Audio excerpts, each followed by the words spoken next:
হ্যাঁ গাইস, কি অবস্থা? আজকে একটা নতুন ভিডিও নিয়ে আপনাদের সামনে আসলাম।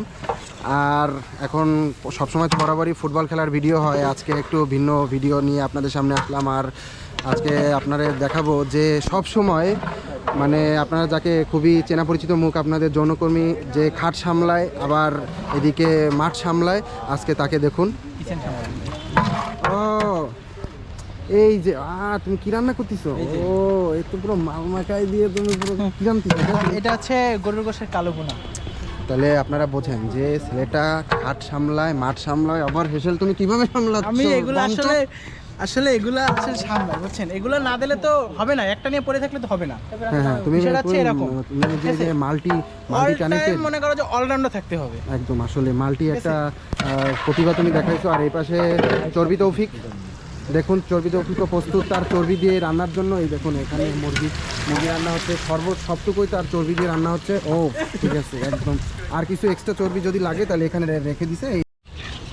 এই যে তরকারি রেডি করতেছে চর্বি দিয়ে, যে ডালটা রান্না। আচ্ছা সাকিব, কি হলো এটা? কি শর্ট করে গেছে নাকি? না শর্ট না, এটা আসলে আপনারা তো জানেন এটা হচ্ছে আমাদের তৌফিক ভাই, সেই চর্বি তৌফিক বলে না? হ্যাঁ চর্বি। এইটা হচ্ছে 2 দিন বয়সে অর্জন করেছি, ঠিক আছে?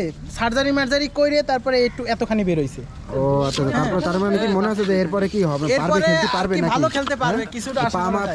পারমার কাছ দিয়ে বেশি চর্বি দিয়ে পা উঠাতে পারে না। একটু প্রমাণ দেখেন, পেট কমে গেছে কিন্তু অনেকখানি। একদম তৌফিকের চর্বির পুরো একদম অথেন্টিকটা দিয়ে দিচ্ছে।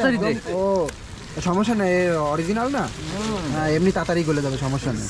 আমি দেখো পরের ম্যাচে যদি একটু ভালো করে 5 মাস ধরে একটু বেশি দিবি, যাতে করে মনে কর যে খাইয়ে আমাদেরও চর্বি বানাতে, মানে আমরাও তো খারাপ খেলবো। ওর বল পাস দিতে গেলে ওই যে মাথায় উঠে আসে, ঠিক আছে? এবারে পরিবেশন শুরু হয়ে গেছে। কই এই যে মামা আমার আগে দে, এরকম করলি হয় ভাই।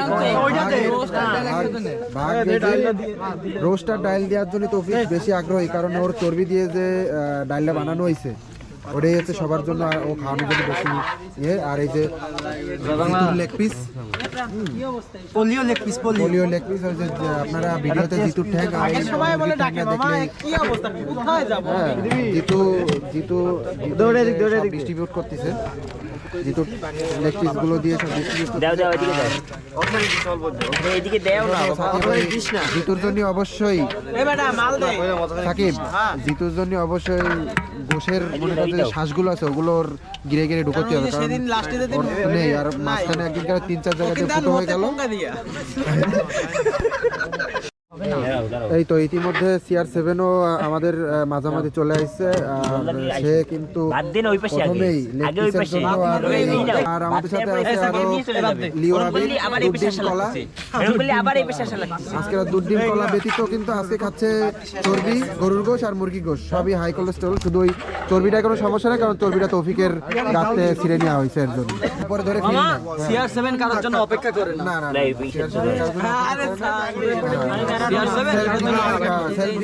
বেশি ভালো, হ্যাঁ ঠিক আছে।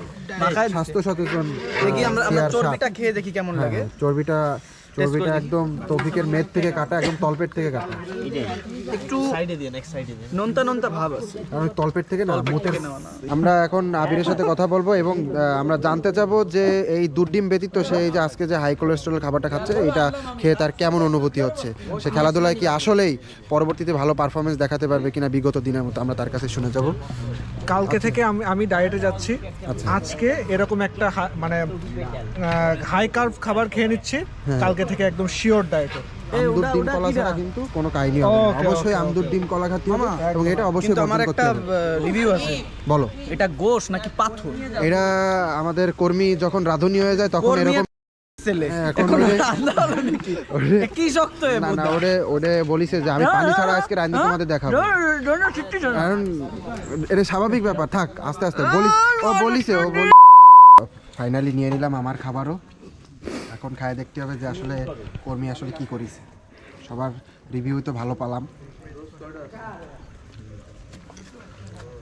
ওরে তৌফিক, কি চর্বি কাটে দে, কাঁচা খাতেই ভালো লাগবে। আবার একটু আমাদের কর্মী রান্না করেছে হচ্ছে কালাবোনা। একটা গোশ আগে কামড়ায় খায় দেখতে হবে, কারণ প্রচুর ঠান্ডায়। সাকিব আছে সামনে, সাকিব আছে কি বুঝতেছো খায়? পুরো বাম চোখ সাও ভাঙ্গা হয়েছে একদম পুড়ে যাচ্ছে ভিতরে একদম কলজায় তুমি একটু নরম হলি বুদা বুদা ভাত ছিঁড়ে ফেলাই একদম মালমা খান করবে একদম দেখছো বিজলে বিজলে খাতি মায়েরে বাপ যাই হোক আজকের এই পর্যন্তই। আর খাবার দাবার অনেক ভালো হয়েছে, বছরের প্রথমটা ভালো খাবার দিয়ে শুরু করলাম। আর খেলাধুলায় আমরা খুব তাড়াতাড়ি ফিরবো, এই জাঙ্ক ফুড আমরা খাবো না, এর জন্য আপনাদের কাছে সরি, কারণ আপনাদেরকে আমি বলি সবসময় যে স্বাস্থ্য সচেতনতার দরকার। যাই হোক আজকে একটু খাইনি, তারপরে আপনাদের সাথে পরে কালকেরা খেলায় দেখা হবে ইনশাআল্লাহ। আল্লাহ হাফিজ।